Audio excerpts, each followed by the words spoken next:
So you're thinking of visiting Rhode Island? Well, in today's video, my team and I are going to highlight the top 5 things to do in Rhode Island. Let's get started right now.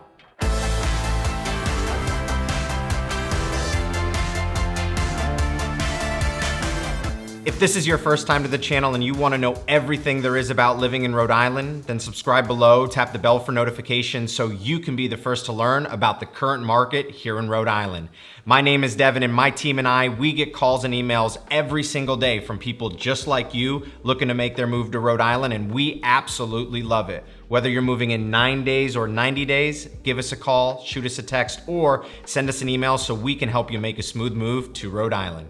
First on your list should be head out to Block Island. Block Island, in my opinion, is a very special place here in the Ocean State. The island is covered in bluffs and beautiful beaches. A few notable stops while you're out there should be the Mohegan Bluffs, Southeast Lighthouse, Rodman's Hollow, and the North Light. The Block Island ferry departs from either Point Judith or Newport. The Newport ferry is only available during the summer months. From Point Judith, the ferry ride is roughly an hour long. However, during the summer months, they do run the high-speed ferry, which typically takes 30 to 35 minutes. Personally, I always love taking the high-speed ferry because it's quick and easy, plus I tend to get seasick. I highly recommend renting mopeds. This is an ideal way to experience the island. They can be rented from several locations once you get out there. Understand that Block Island is 7 miles long and 3 miles wide, so you can easily cover a lot of ground if you're traveling around there on mopeds.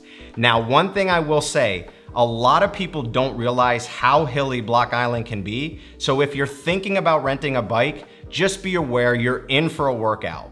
Also, some of the delicious restaurants I do recommend going to are Dead-Eye Dick's, The Oar, The Barn, which is open all year round, and the iconic Spring House. If you can, you should definitely take a trip out to Block Island while you're here in Rhode Island. Number 2, head down to Newport, Rhode Island.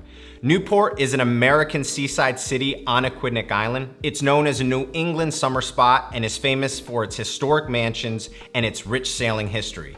These historic mansions can be found lining Bellevue Avenue. Many of the homes located here are still private residents. However, a few of these mansions are now museums that the public can tour. A few of the mansions I recommend touring would be the Breakers, the Elms, and Marble House. I would say the most famous of them all is going to be the Breakers Mansion. This mansion was built by Cornelius Vanderbilt in 1895 and reflects the unimaginable wealth of the Vanderbilt family. Aside from visiting the mansions, there are so many other things you can do here. So I put together 10 things to get you started. Let's go down the list. Cliff Walk, Ocean Drive, International Tennis Hall of Fame, Fort Adams State Park, Rough Point Museum, Bowen's Wharf and Thames Street. This is more for restaurants and shopping.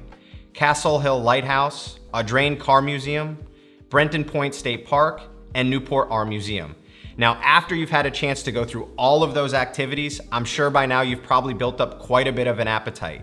The restaurants I recommend on my list to visit are Thames Street Kitchen, Corner Cafe, primarily known for breakfast, Castle Hill, 22 Bones, Benjamin, The Mooring, Pasta Beach, Barcino, Clark Cookhouse, especially for their summer sushi, and Mama Luisa.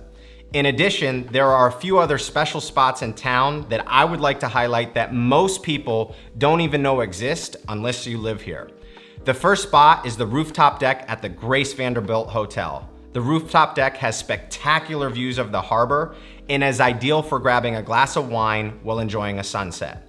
The second spot is the Crow's Nest, which is located on the 3rd floor of Benjamin's. This is a restaurant where you'll find many of the locals having a beer or enjoying the raw bar. The 3rd floor really does offer a unique experience. It kind of feels like you're on a ship in the middle of Thames Street. It's a very laid back and local vibe.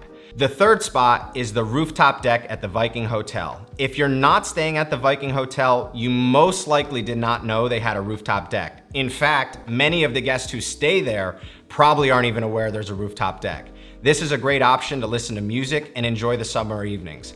I will say though, the views are much better at the Grace Vanderbilt rooftop deck. However, both are equally as enjoyable. I know we covered a lot here, and by now you should be an expert on Newport, but if you're in Rhode Island, without a doubt, this should be on your list of top 5 things to do here while in Rhode Island. The third thing to do while visiting Rhode Island is take a trip to the Roger Williams Park Zoo. This zoo is largely cage-free, where animals live in an environment as close as possible to their native habitat. In the 40-acre zoo, there is more than 150 animals from around the world. They can watch snow leopards, zebras, alligators, wild beasts, giraffes, elephants, kangaroos, red pandas, and dozens more native and exotic creatures in a setting that encourages kids and adults to learn more about them, their habits, and their habitat. Because of its kid-friendly atmosphere and the number of things to do here, Roger Williams Park Zoo is one of Rhode Island's most popular places to go for families. The 435-acre zoo also contains a botanical center with New England's largest public indoor display garden, the Museum of Natural History, a planetarium, and a carousel. The park is open 7 days a week, so you can easily plan your next adventure to the Roger Williams Park Zoo. The fourth thing to do when visiting Rhode Island is to head to Historic Federal Hill in Providence, Rhode Island. Historic Hill spans a few city blocks and is jam-packed with culture and attractions. Historically, Federal Hill was populated by Italian immigrants, the influence of whom is alive and well today. It really does feel a little bit like Italy. Federal Hill is home to shopping and dining. It offers a variety of boutiques, markets, local shops, cafes, and restaurants. Beyond shopping and dining, there are plenty of fun activities for the whole family to enjoy. Federal Hill is also home to a museum, a cooking school, live entertainment, concerts, a cigar bar, and more. Strolling the streets of historic Federal Hill is a unique experience where culture is alive and well, and the locals are happy to show you around and share their city's rich history. Of all the fun places to visit in Rhode Island, be sure historic Federal Hill is on your list. Finally, number 5 is to visit Rhode Island's lighthouses. Rhode Island has so many lighthouses to check out, some elegant and pristine, others weathered workhorses. However, they all are iconic attractions well worth a visit. There was far too many lighthouses to list out, so I put together a small slideshow to highlight each lighthouse in each area of Rhode Island.